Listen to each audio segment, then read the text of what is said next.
What's way more sadistic than it seems? Making your 90-year-old grandma/grandpa with end-stage dementia a full code. CPR and defibrillation are violent and painful. We will break their ribs while doing CPR. Possibly all of them. It's just plain cruel. As a nurse, it is the worst part of my job.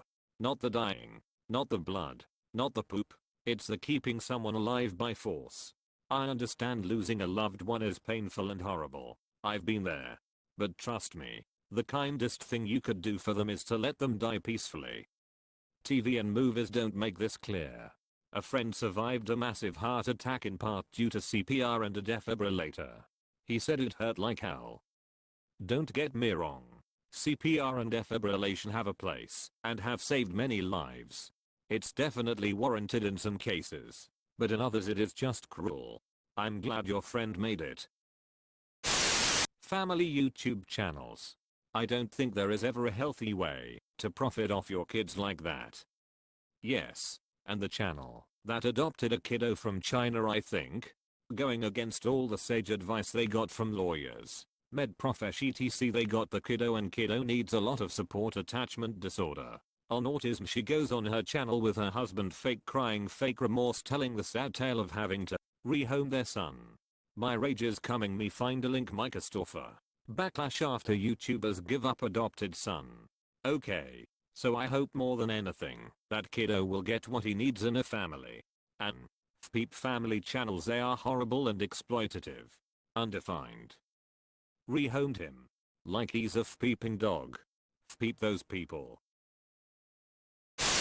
Sleep deprivation. It is a form of torture that, if continued, will lead to death. Scary or humiliating pranks, or public shaming for punishment of young children. I hate it when people are mean to kids. Anyone, really, but 10,000% kids, and call it in good fun. If the target isn't having fun, it's not fun. It's just sadistic and mean-spirited. Yes.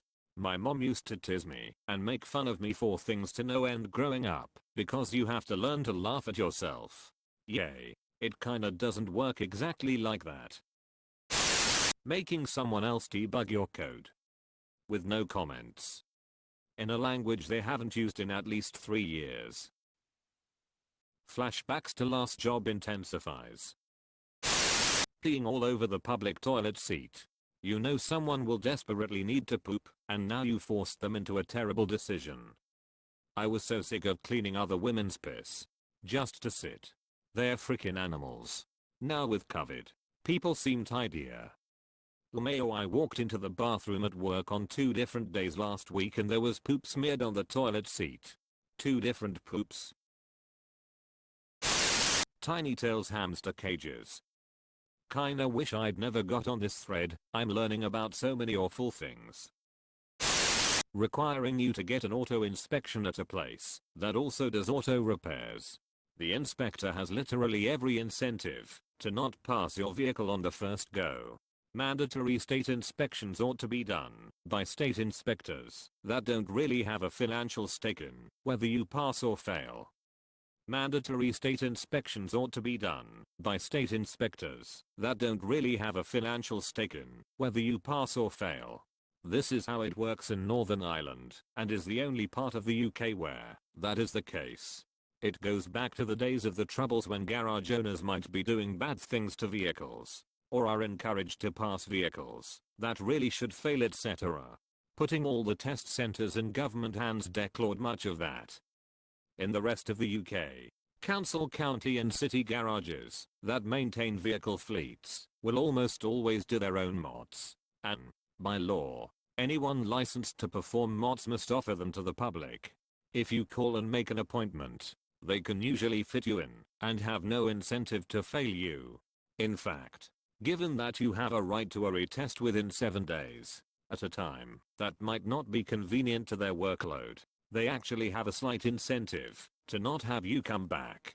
It can sometimes take a little work to find out how to make an appointment. I had to hunt down a vague address in an industrial estate and write down the phone number from a sign by the door. But you won't be the only one who does it, so they know the procedure. Don't expect a comfortable waiting room though. Medical residences. Institution mandates years of working 80 hours a week and being paid the equivalent of a minimum wage hourly. The merit for experience is sound, but these residents are being paid crap while the patients are still being charged the full rate. It's an absolute profit machine. Then, once the residents are experienced enough, they are punted off and a new herd is brought in to exploit. Bonus points for Stockholming the new herd into thinking they learned so much from having to stay awake for so long and operating on people with the functional capabilities of a drunk person, and then looking down their nose at anyone who think they can be a competent medical professional without licking the butthole of the attending. This is the worst of it all. Doctors are taught, and will remain convinced their whole lives, that they can totally function on a 100% capacity while sleep deprived. Videos where people harass their pets to see their cute reactions. That one viral one going around right now where the owner pretends to give the dog treats, and the third time the dog just looks at the owner and starts growling like, bitch, there better be a goddamn treat there. Not letting kids leave class when they need the bathroom. My parents told me when I was a kid that if I had to go to the bathroom and a teacher wouldn't let me, to just ignore them and go. Only did it a couple times and nothing bad happened. That's what I was told after I peed my pants in elementary school. When my kids started school I told them the same thing. Breeding brachycephalic dogs, pugs, English bulldogs, Frenches, etc. It's a literal deformity that causes respiratory issues. Owners think it's cute.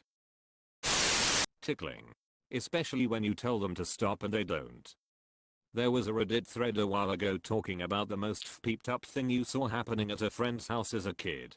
One story that didn't get much attention was a kid had gone over to the new neighbor's house for a play date. The dad came into the room, tickled his daughter 8 years old I think non-stop, until she peed herself. He then got up and left, leaving the girl super embarrassed in front of her new friend. That peep disturbed the peep out of me. My abuser used to do that to me in the years before he molested me. My mom thought it was funny. Until it really wasn't. Now whenever my kids and I have a tickle fight we are super strict about listening when somebody says no. It's treated very seriously. Class pets. Especially rodents. They're almost never given appropriate care. They are put in unsuitable cages. Think of all the class hamsters that get stuck and die in those colorful plastic tunnels. And they rarely live anything resembling their full lifespan. If class pets are meant to teach kids about responsibility, teach them the proper requirements instead of subjecting the poor animals to awful conditions and the stress of little kids trying to grab and pet them. I totally agree. My kindergarten had an alternative approach that I think was actually fairly beneficial. We had a stuffed panda, our mascot, and each week, a new student would bring him home and document what they did with him, write a little diary entry, and take pictures for the class photo album. This gave the kids that lesson in responsibility, obviously not the same as a real animal, but we all took it very seriously, but without putting an innocent animal into a harmful situation. I wish more schools would do away with the class pets and opt for something similar to what we had. Yes, my class did this, but with a koala. We took it home for a week, and at the end we got a tiny copy of it to keep. I forgot about that until now. Thanks for bringing back the memory.